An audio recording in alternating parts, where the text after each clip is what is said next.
So, more poetry sharing.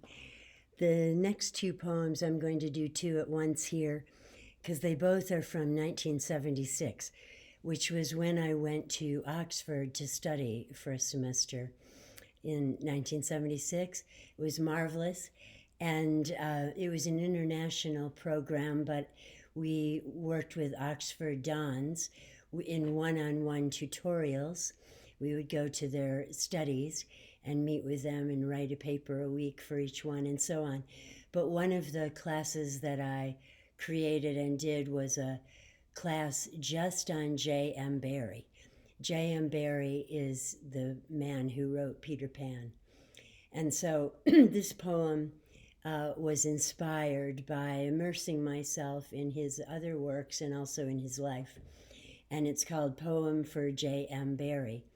And midway through the semester, we had a break, a mid-semester break, and I went to southern Spain and to Morocco during that time.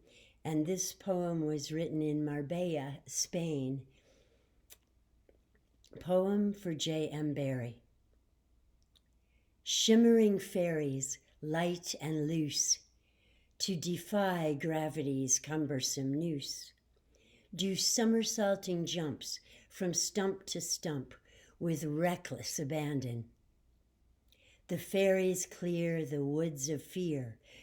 They kick out belled toes and dash around within the throes of the carefree frolic they revere.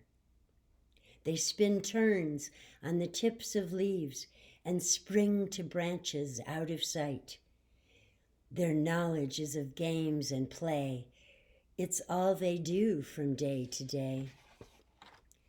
Around the fairies' golden fire, children's faces shine like star-decked air, all of them hoping to aspire to the ecstasy of the elvish dancers' twirling reverie.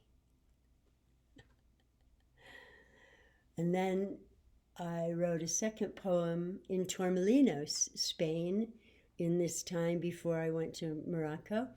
And this one is called Invasion of Africa.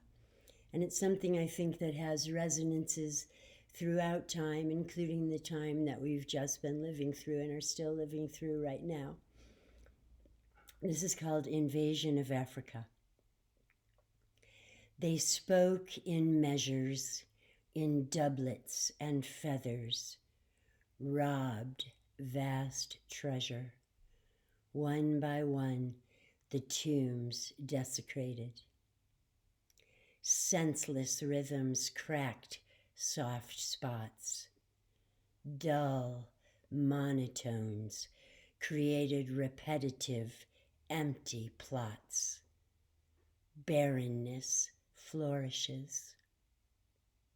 The cold stone walls drip, cold drips from cracks in the old stone walls. A trickle here of subtle, simple, human tickle, coaxing a new creation. Remarkable, it's remakeable. Cold, stiff gold, old trinkets carried away. Now, fresh cut flowers, smelling, oozing, juicy colors, armfuls awaiting fresh nostrils. A gush now that plunges past inane bombast and bursts open the tombs.